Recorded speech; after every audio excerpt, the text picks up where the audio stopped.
वाणी अमृतमय सुन जिनकी होती ब्रह्म को धारती मिल कीजे होती ब्रह्म को। ओम। जो हमको अपनी इंद्रियों से, अपने मन से और अपनी बुद्धि से जान रहे हैं, जानने में आता है, इससे कुछ भिन्न जानने के लिए सत्संग है। जो हमें दिखता ही है, पता ही है, उसके लिए न गुरु होते हैं, न ग्रंथ होते हैं, न संत होते हैं। गुरु, ग्रंथ और संत कुछ वह बताना चाहते हैं जो इंद्रियों से, मन से मालूम नहीं पड़ता। मन समेत जही जान न वाणी,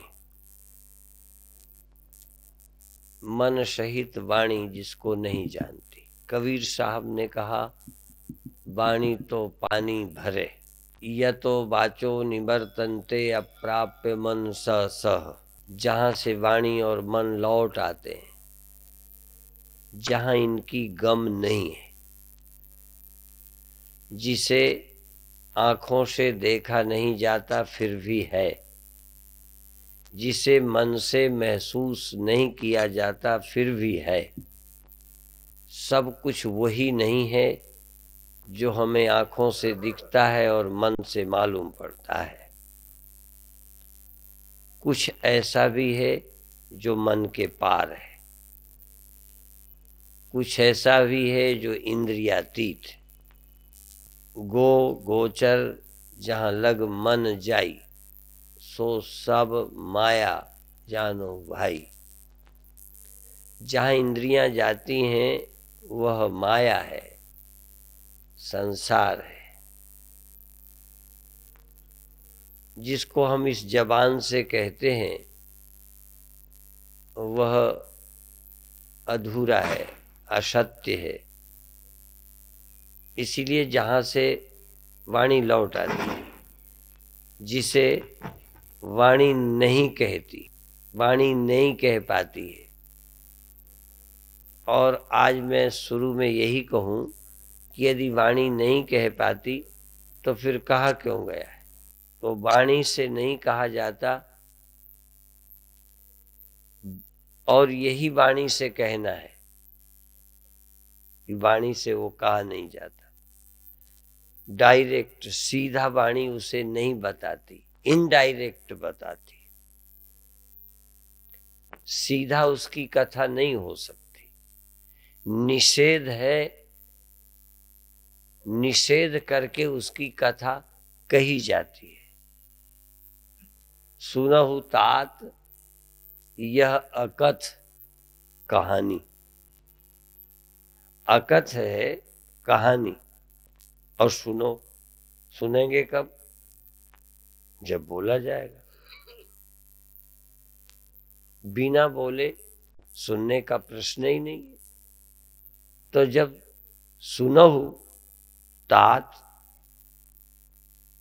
यह अकथ कहानी, जो कहने में नहीं आती ऐसी कहानी कहेंगे और आप सुनो। जो जानने में नहीं आता उसे जनाया जाएगा, उसे आप जानो जो जानने में नहीं आता। उसे देखो जो देखने में नहीं आता। अलख को लखो। सारी दुनिया की कथाएं वाणी से डायरेक्ट कही जाती हैं, आंखों से सीधा देखी जाती है, मन से सीधा महसूस होती है। पर परमात्मा की, अकाल पुरुष की जो कथा है वो सीधा नहीं कही जा सकती। उसके कहने का ढंग निषेध है। यह वह नहीं है, यह नहीं है, यह नहीं है, यह है कहने का ढंग। जो दिसे सो सकल विनाशी। जो दिखता है वो विनाशी है, फिर अविनाशी दिखता नहीं। जब दिखता ही नहीं अविनाशी, तो फिर बात कैसे बनेगी? तो अविनाशी दिखता नहीं, देखा नहीं जाता, पर अविनाशी से देखा जाता है। अविनाशी जाना नहीं जाता, अविनाशी से जाना जाता है। वह ज्ञान का विषय नहीं है, ज्ञान का विषय नहीं है। संपूर्ण ज्ञान जिसके विषय है, बहुत सरल ढंग है। इससे ज्यादा आसान है, जगत से भी आसान है उसका जानना, पर आदत उल्टी पड़ गई है। सादा भोजन बहुत हितकर और स्वादिष्ट होता है, पर मिर्चा खटाई खाने की आदत पड़ जाए तो सादा भोजन अच्छा नहीं लगता। परमात्मा का सुख भोग्य नहीं है, आनंद स्वरूप है, भोग्य नहीं है। संसार के विषय सुख भोग्य है, इसीलिए परमात्मा का सुख मालूम नहीं पड़ता। परमात्मा के सुख को अनुभव करने के लिए सुख भोगने की आदत छोड़नी पड़ेगी।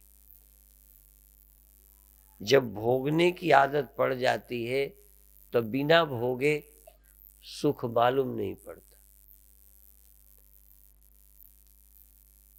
जब जाने हुए को ही हम सत्य जानने के आदी हो जाते हैं तो हमें लगता है भगवान भी जानने में आवे तब हम माने, क्योंकि अभी तक हम जो जानने में आता है उसी को मानते हैं, जो देखने में आता है उसी को सच कहते हैं। पर हमारे गुरु और संत कहते हैं दिखने को तो स्वप्न भी दिखता है, क्या सच होता है? जो स्वप्न और पेखना ऐसे जग को जान।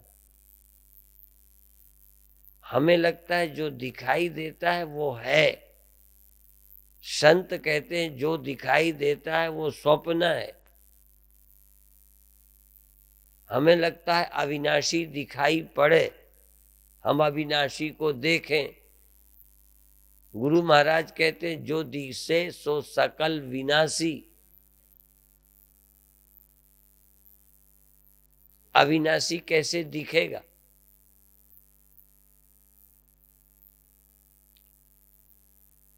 परमात्मा के जानने का ख्याल आते ही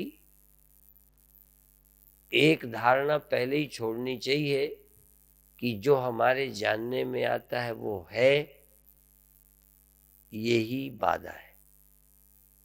जो दिखता है सो है, जो नहीं दिखता वो नहीं है। जो जानने में आता है, जो जानने में नहीं आता वो नहीं है। ये जो हमारी धारणा है यही गलत है। जरा ऐसा सोचो कि जो दिखता है सो स्वप्न है। जो दिखा था रात नींद में, शुरू वहीं से करेंगे। जो स्वप्न रात में दिखा था, आपको तो कभी दिखा नहीं स्वप्न? तरन तारन में लोगों को स्वप्न तो नहीं दिखता, दिखता? फिर उस सपने को जिसको तुमने देखा था, पड़ोसी ने नहीं, तुमने खुद देखा था, और तुमने खुद उसे सच्चा देखा था, सच्चा देखा था, अर्थात सच्चा स्वीकार किया था। उस समय जो देखा था बिल्कुल सच मानते थे, जरा भी हमें शक नहीं था। परंतु बाद में हमने क्या मान लिया? जगने पर क्या लगा? स्वप्न है। जो हमने देखा बाद में पता चला कि वो स्वप्न है,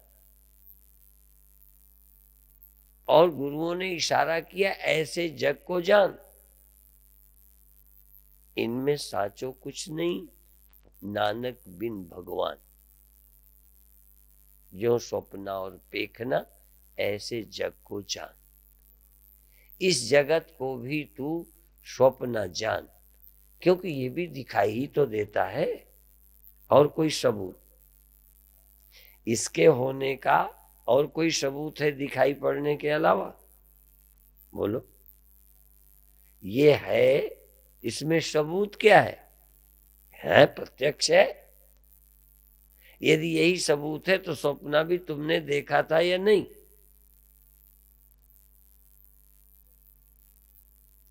फर्क यह है कि स्वप्न देखा था सच, पर स्वप्ने को स्वप्न भी देख चुके हैं, पर जगत को देखा है सच, पर अभी इसे स्वप्न नहीं देख पाए। इतना ही तो फर्क है। मान लो जैसे उसे स्वप्न देख पाए हो, यदि इसे भी स्वप्न देख लो तो फिर क्या गड़बड़ है?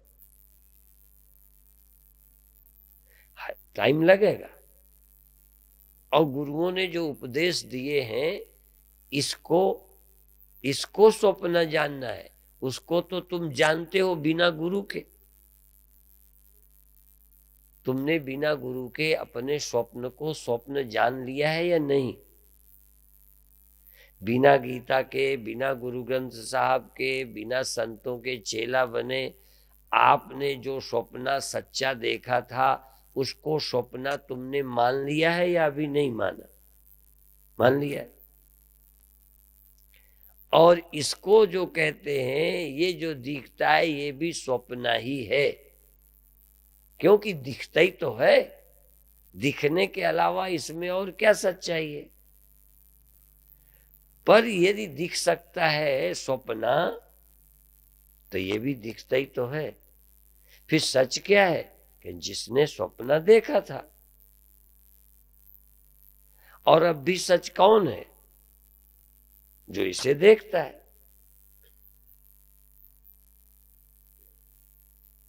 देखने वाला अविनाशी है, देखन वाला है अविनाशी। जो दिखे सो सकल विनाशी। जो दिखाई देता है यह सत्य नहीं है, स्वप्न है, पर दिखाई देता है इसलिए सच्चा लगता है। जब नहीं दिखाई देता तब समझ आता है कि झूठ है। मैंने बचपन में एक बार स्वप्न देखा कि मुझे रुपए मिले। उस समय चांदी के होते थे। जब से कागज के चले तब से स्वप्न ही नहीं आया, क्योंकि उस समय ललक रहती थी, प्रिय लगते थे तो सपने भी आते थे। बचपन में हमने सांप का बहुत स्वप्न देखा, अब सांप भी नहीं दिखे स्वप्न में। स्वप्ने भी बदल जाते। तो स्वप्न में चांदी के रुपए मिले। बहुत गरीब घर के थे, कच्चा मकान था, पर थोड़े से छोटे छोटे आले बने हुए थे। उसमें हमने रखे। हमें ये भी पता नहीं कि असली वाले मकान पे नहीं रखे और असली वाले रुपए नहीं है। असली वाले रुपए असली वाले हाथों से असली वाले मकान में रखे। जब सुबह नींद खुली हमें याद भी था। तुम्हें तो याद नहीं रहता कभी, सारा नहीं याद रहता, पर कुछ तो रहता है। हमें याद था कि हमें रुपए मिले थे, हमें याद था कि हमने रखे, जहां रखे वो भी याद, जहां मिले वो भी याद, और हमें मिले ये भी याद, हम ही ने रखे। लेकिन इतना फर्क नहीं समझ आया कि सौंपने का मामला था। याद यही कि हमने रखे, भाई हमारे रखे, स्वप्न और जागृत का वेद क्या। ज्ञान हमें है कि हमने रखे, हमने उठाए। ये भेद तब हमारे ख्याल में आए नहीं कि स्वप्न और जागृत। हमें इतना ही ज्ञान था कि हमने उठाए हैं, हमें इतना ही ज्ञान था कि हमने अमुक जगह रखे हैं, और जो जगह कभी होती थी जागृत की उसी में रखे थे। हमें लगता ही नहीं था कि कोई ये सपने के घर पर रखे। और जागकर हम देखने भी गए, क्योंकि हमने तो रखे थे। जब देखने गए नहीं मिले तो सोचना शुरू हुआ कि मामला कहीं स्वप्न का तो नहीं है। स्वप्न मजबूर हो गए सोचने को, क्योंकि मिला नहीं। ऐसे ही तुमको सुख मिलता है, जागृत में मिलता है। मन की स्थिति चेंज होती है, कहीं सुख नहीं।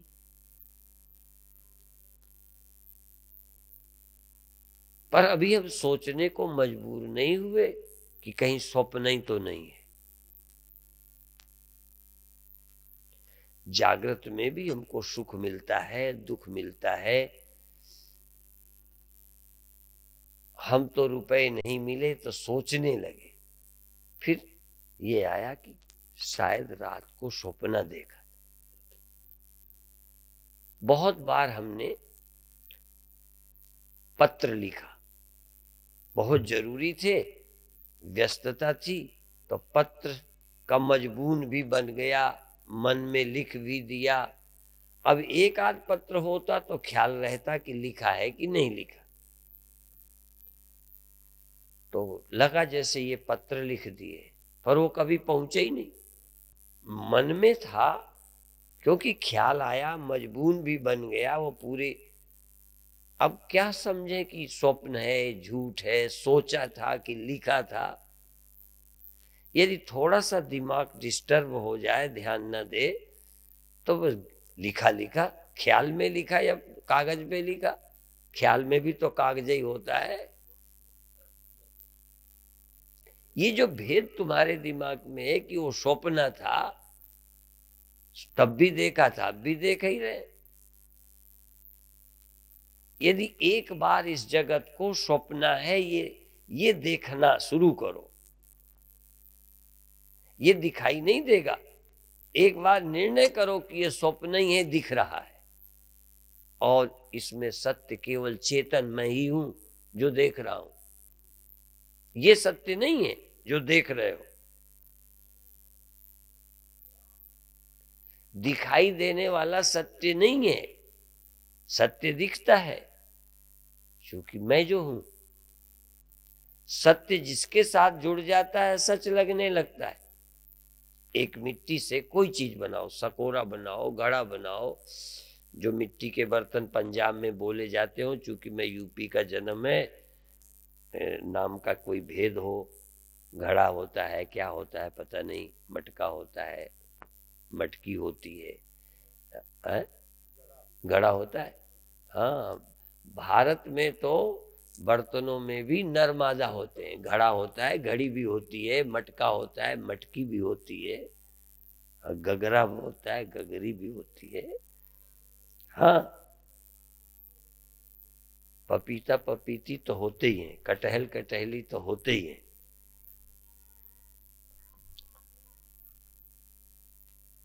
तो जो घड़ा होता है बिल्कुल होता है, बिल्कुल दिखता है। कभी मत कहो एकदम कि नहीं होता, पर ये बताओ उसमें कोई सत्य भी तो होता है जिसके कारण घड़ा है लगता है। वो सत्य हटा लो। यदि सत्य को हटा लो तो घड़ा क्या है? वो सत्य जानते हो, गुरुओं ने कहा है मिट्टी के भाड़े। जैसे मिट्टी के भाड़े बनते हैं, कुम्हार मिट्टी से भाड़े बना देता है, ऐसे ही वहां कौन बनाता है अभी नहीं बताते, पर यदि मिट्टी ना हो तो बर्तन नहीं हो सकता। तो सत्यता उसमें मिट्टी की है या बर्तन की? ऐसे ही स्वप्नों में सत्यता देखने वाले की थी कि स्वप्नों की थी? और जागृत में भी सत्यता जगत की है कि देखने वाले की? और तुम्हारी सत्यता से ही, क्योंकि तुम सच हो इसलिए भगवान जो देखो सो सब सच।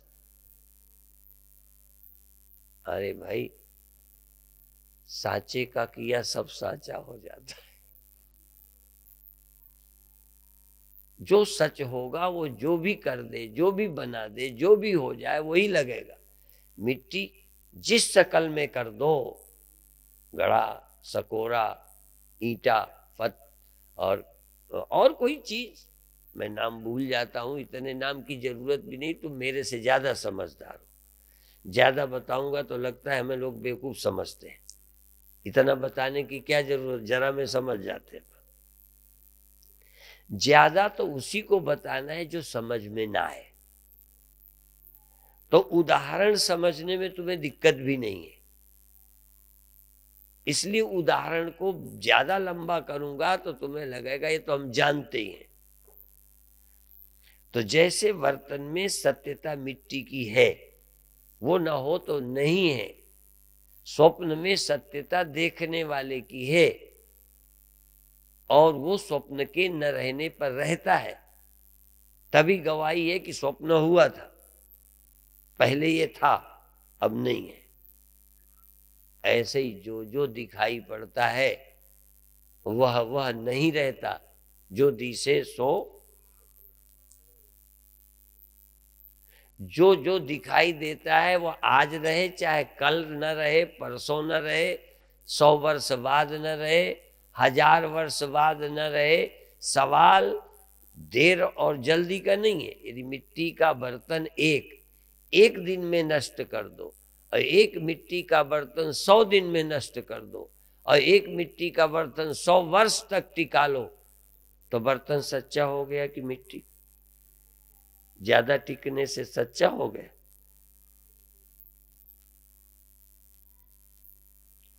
ज्यादा का सवाल नहीं है और जल्दी का भी नहीं।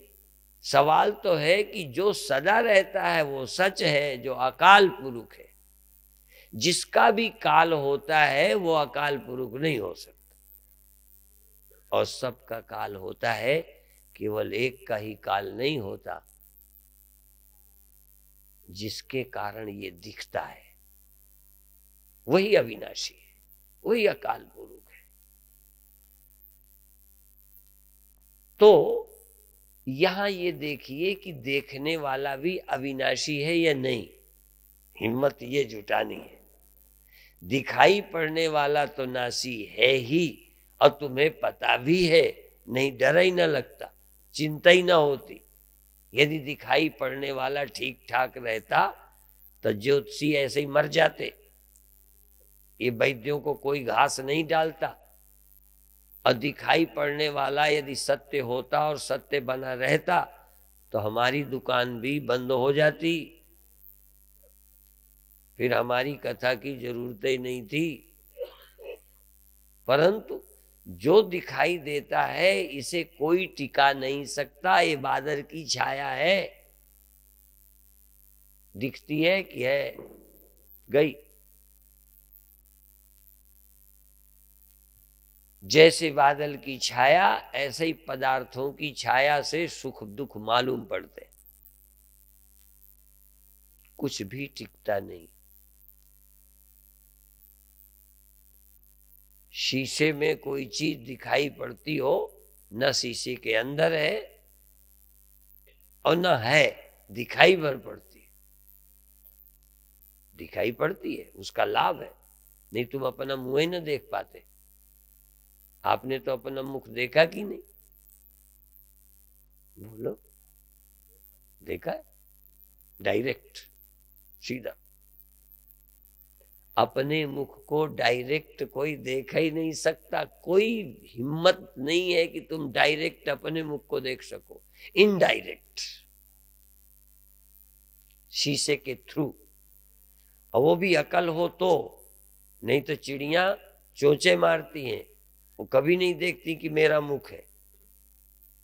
दिखाई पड़ने पर मेरा ही मुख है और कुछ नहीं है, ये देखने के लिए भी अकल चाहिए। केवल शीशे से काम बनने वाला नहीं है। केवल शीशे से दिखता तो है, पर ये क्या है, ये तो समझ से दिखता है। इसलिए ये दिखाई देता है, इतना ही नहीं देखना है, यह स्वप्न है, ये देखना है। और साथ साथ इतना ही नहीं देखना कि ये दिखाई देता है स्वप्न है, ये भी देखना है कि मैं सत्य हूं। यह सत्य नहीं है, मैं सत्य हूं, ये देखना है। मैं कालातीत हूं, मैं कालातीत, मेरा काल नहीं है।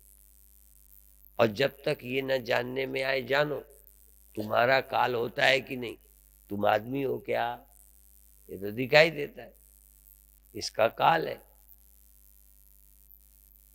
तभी कभी कभी मैं बोला करता हूं, बोले सो क्या बोले, सत श्री, हाँ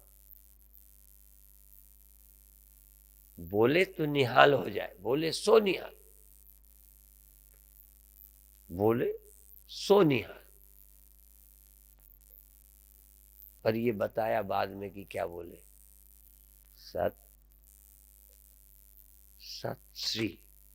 श्री हम लोग आदर के लिए लगाते ही लगाते। वैष्णव लोग श्री वृंदावन धाम, एक राष्ट्र भी है जो श्री लगाता है। तो भारत ही अभागा देश है जो श्रीहीन हो गया। सिख लोग बोलेंगे हरमंदर साहब, नादेड़ साहब, श्री चमकौर साहब। तो वैष्णव बोलते हैं श्री वृंदावन धाम, श्री अयोध्या, श्री लगाते। तो सत श्री अकाल, जो सत है अकाल है, सत ही अकाल है और अकाल ही का नाम सत है। जिसका काल ना हो उसी का नाम सत है। जिसका कभी भी काल हो जाए, मेरा, तुम्हारा, इनका, उनका, राम का, कृष्ण का, साधु का, चोर का, उचक्के का, रावण का, सवाल नहीं। जिसका भी नाश हो जाए वो अकाल पुरुष नहीं है, वो अकाल नहीं है। अकाल बोलो तो निहाल हो जाओ। कहां रहता है अकाल? यहां तो सब काल ही काल, काल ही काल, काल ही काल।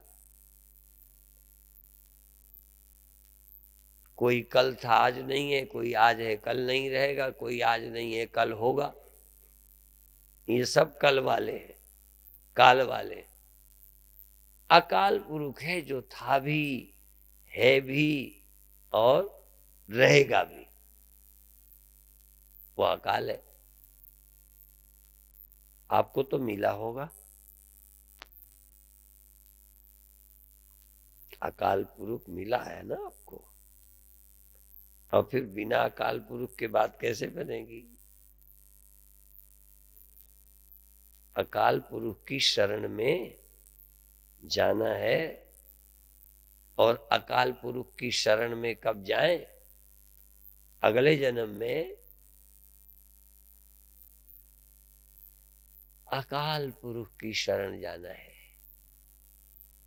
और अकाल पुरुष है जो सब जगह रहता है, पर नजर नहीं आता, समझ नहीं आता। और कोई रहे न रहे, अकाल पुरुष था भी, है भी, रहेगा भी। और अकाल पुरुष व्यापक है, यहां भी है वहां है। काहे रे वन खोजन जाई सर्वनिवासी। उसे अकाल पुरुष कहो, परब्रह्म कहो, परमात्मा कहो। ये जो गुरुओं ने देखो, उन्हीं उसी का कहीं राम नाम दिया है, कहीं वासुदेव दे दिया है, कहीं कुछ कह दिया है। काहे रे वन खोजन जाई सर्वनिवासी।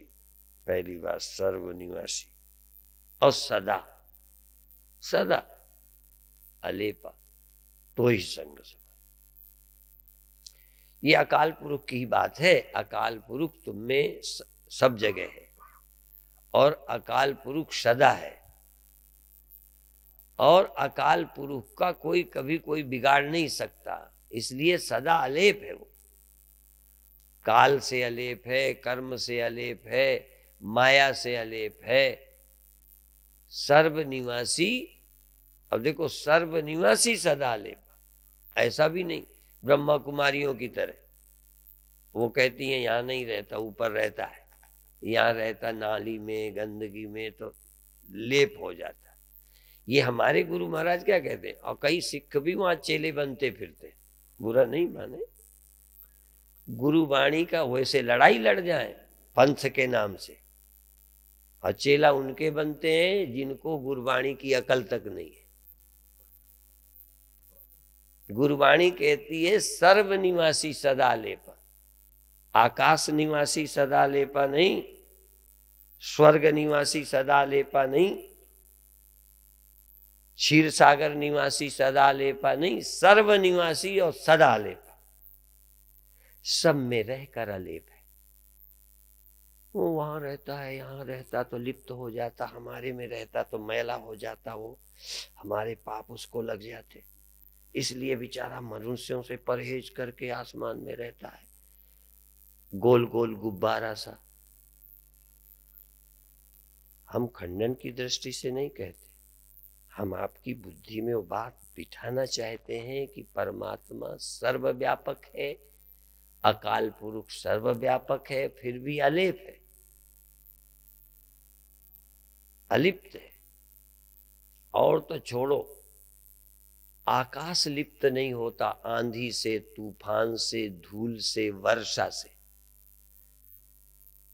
वर्षा से आकाश गीला नहीं होता, हवा तक में तो प्रभाव पड़ जाता है, हवा गीली पानी को लेके चलती है, कपड़े में पानी का असर हो जाता है, दीवालों पर होता है, लोहे पर होता है, लकड़ी पर होता है, पर आकाश को पानी गीला नहीं करता। आकाश कोई ब्रह्म नहीं है, फिर भी थोड़ा ब्रह्म के एक आध लक्षण मिल रहे हैं। एक तो निराकार है, अलिप्त नहीं होता, पर परमात्मा केवल निराकार और अलिप्त है ऐसा ही नहीं, सर्वनिवासी सदा अलेपा तो ही संग समाई, बहुप मध्य जो बास बसत है, मुकुर मध्य जस छाई, तैसे ही हरि बसै निरंतर, घट ही खोजो भाई, घट ही खोजो भाई, घट ही खोजो। आप कहां ढूंढते हो, और सब जगह घट में नहीं, और सब जगह। वो कहते हैं काहेरे बन खोजन जाई, अपन कहते हैं काहेरे बन खोजन नहीं जाते, जाओ जंगल में मिलेगा, कहीं जाओ वहां मिलेगा, सिर्फ तुम्हारे में नहीं मिलेगा क्योंकि व्यापक नहीं है। सर्वनिवासी सदा अलेपा तो ही संग समाई, मध्य जो बास बसत है, मुकुर मध्य जस छाई, तैसे ही हरि बसै निरंतर, घट ही खोजो भाई, बाहर भीतर, भीतर बाहर अलग अलग जानो। जो बाहर रहता है वो भीतर नहीं रहता, जो भीतर रहता है वो बाहर नहीं रहता, ऐसे ही कहा है ना। तुमसे पूछता हूं, तो यदि भीतर मिल जाए तो बाहर वही है, यदि अलेप तुम्हें भीतर मिल जाए, सर्वनिवासी सदा अलेपा तो ही संग, सब में रहता है, तेरे संग भी है अलेप। यदि तुम्हारे भीतर अलेप मिल जाए तो वही बाहर रहता है, बाहर वाला भी मिल गया। इसलिए अंदर ढूंढो, बाहर भीतर एको जानो, ये गुरु ज्ञान बताई, जन नानक बिन आपद चीने, मिटे ना भ्राम की काई। इसलिए ब्रह्म ज्ञानी सदा निर्लेप, क्योंकि ब्रह्म अकाल पुरुष सदा निर्लेप है, सदा अलेप है, अलेप है। और ब्रह्म ज्ञानी क्यों सदा अलेप है? ब्रह्म ज्ञानी आप परमेश्वर, ब्रह्म ज्ञानी स्वयं ही अकाल पुरुष, ब्रह्म ज्ञानी स्वयं ही निरंकार, ब्रह्म ज्ञानी स्वयं ही वो चिद तत्व है, ऐसा ब्रह्म ज्ञानी जानता है।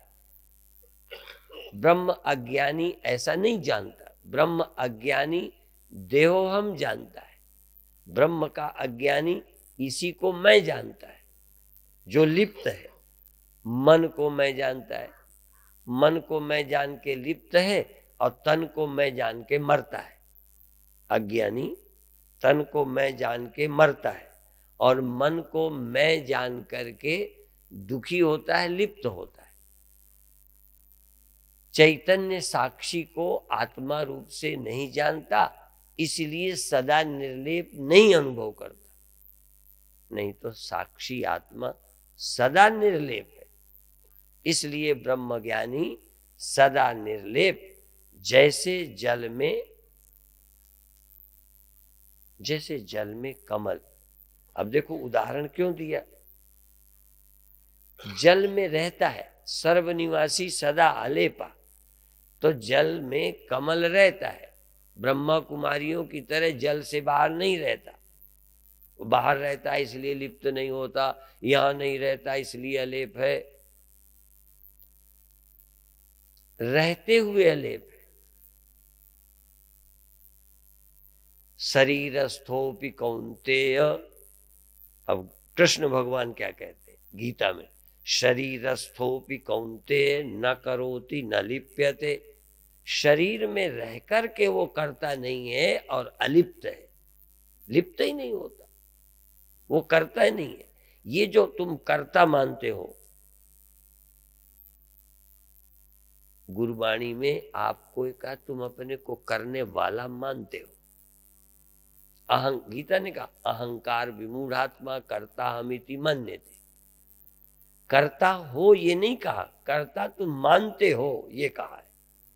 लिप्त तुम नहीं होते, लिप्त मानते हो, और लिप्त मानते हो अज्ञान के कारण, इसलिए ज्ञान होते ही तुम समझ जाओगे कि अलिप्त हैं हम।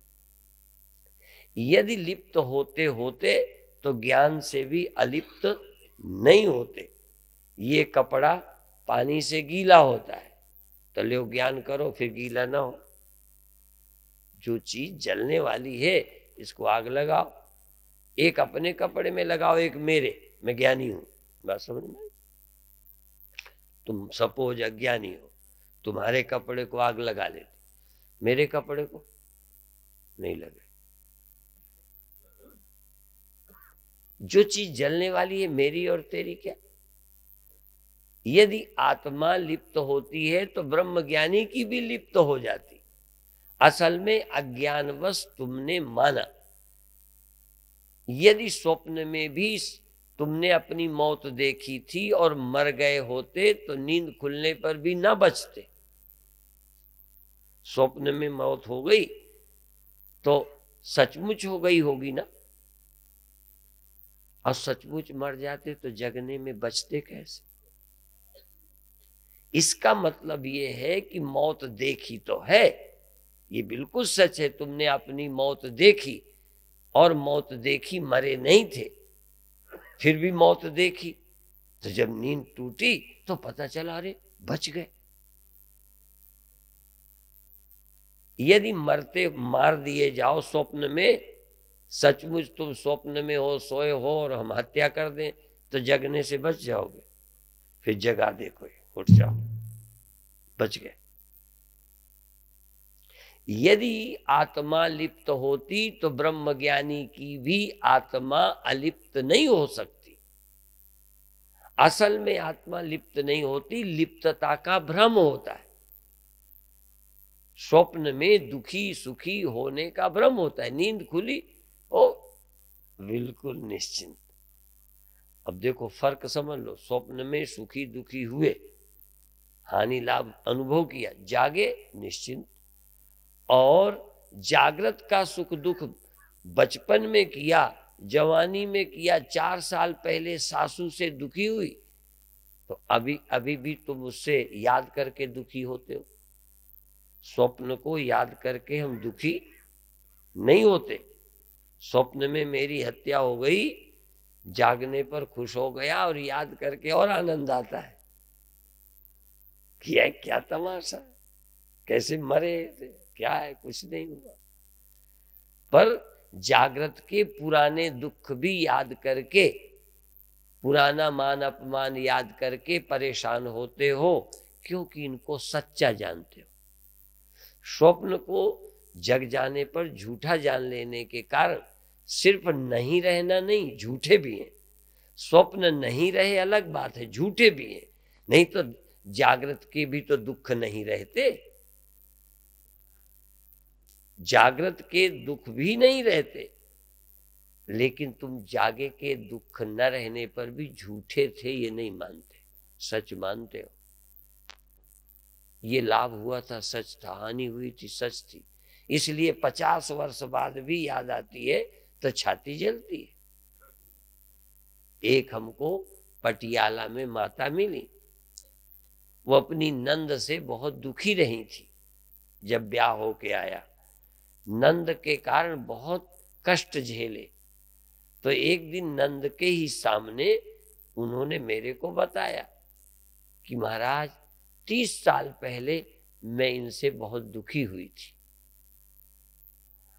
और वो याद आती है तो आज भी छाती जलने लगती है, गर्म हो जाती है। जबकि ये अब मेरा कुछ बिगाड़ नहीं पाती, इनकी अब चलती नहीं, बल्कि मैं ही इनको जैसा नचाऊं तैसा नचती हैं, सब कुछ है, पर फिर भी पुरानी बात याद आके छाती जलती। पर स्वप्नों की याद आके कभी नहीं जलती। फर्क समझो, झूठ का क्या अर्थ है। न रहना काफी नहीं है, 30 साल वाले दिन गए, प्रभाव भी वो कुछ नहीं, उनकी चलती नहीं, पर वो माता कह रही हैं कि 30 साल बाद पहले की बात याद आती है तो मेरी छाती जलती है, इसका कोई उपाय बताओ। मैंने कहा स्वप्न समझो, यही उपाय है। कुछ हुआ था सच, यही झूठ हुआ था, ही झूठ। जो हुआ था वो स्वप्न था। नहीं रहना काफी नहीं है, नहीं बहुत पुरानी बातें नहीं रही, बहुत पहले लड़का मर गया था, बात खत्म। लेकिन मर गया था, दुख है। स्वप्न में 4 लड़के मर गए, जागे याद भी है, लेकिन अब कोई दुख नहीं। और 10 वर्ष बाद भी स्वप्न याद आ सकता है, पर कोई दुख नहीं, क्योंकि स्वप्न है। जब तक इस जगत को स्वप्न नहीं जानते हो, तब तक न रहने पर भी दुख रहेगा। दुख न रहने पर याद का रहेगा। पहले हमारा अपमान हुआ था, अभी भी याद आता है। पहले हमारे साथ पड़ोसियों ने ये किया था, अभी भी याद आता है। जाने क्या क्या याद आता है, और आज भी छाती उसी तरह जलने लगती है। हाँ, अभी आज यही बंद करते।